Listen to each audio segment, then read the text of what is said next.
Bonjour à tous, dans cette capsule, nous allons voir comment construire l'image d'un objet par une lentille mince convergente.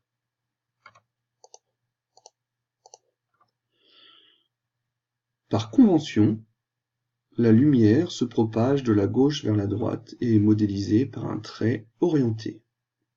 Un objet plan droit AB, perpendiculaire à l'axe optique, est situé à gauche du foyer objet F, modélisé ici par la flèche en rouge. Une lentille mince convergente forme son image sur un écran. On construit graphiquement cette image à partir de deux rayons parmi les trois suivants. Le rayon issu de B passant par O n'est pas dévié. Le rayon issu de B passant par le foyer objet F émerge de la lentille parallèlement à l'axe optique, ici en bleu. Et enfin, le rayon issu de B parallèle à l'axe optique émerge de la lentille en passant par le foyer image F', ici représenté en vert. L'intersection de ces rayons définit l'image B' du point B, extrémité de l'objet. Le point A', image du point A, est à l'intersection de l'axe optique et de la perpendiculaire à l'axe passant par B'. Nous obtenons donc l'image A'B' de l'objet AB. L'image A'B' est dite réelle car elle est observable sur un écran. Elle est dite renversée si elle est de sens opposé à celui de l'objet.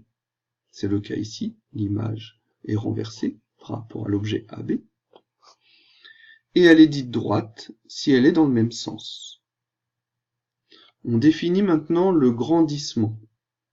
Alors, le grandissement est noté gamma, et c'est le rapport entre la taille de l'image A'B' sur la taille de l'objet AB.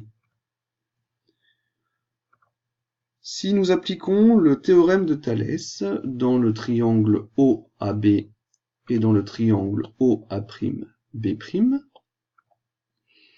nous pouvons définir, en appliquant le théorème de Thalès, le grandissement égal au rapport de A'B' sur AB, aussi égal au rapport de OA' sur OA, également égal au rapport entre OB' et OB.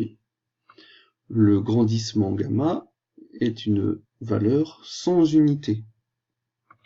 Si le grandissement est inférieur à 1, le résultat, alors l'image est plus petite que l'objet.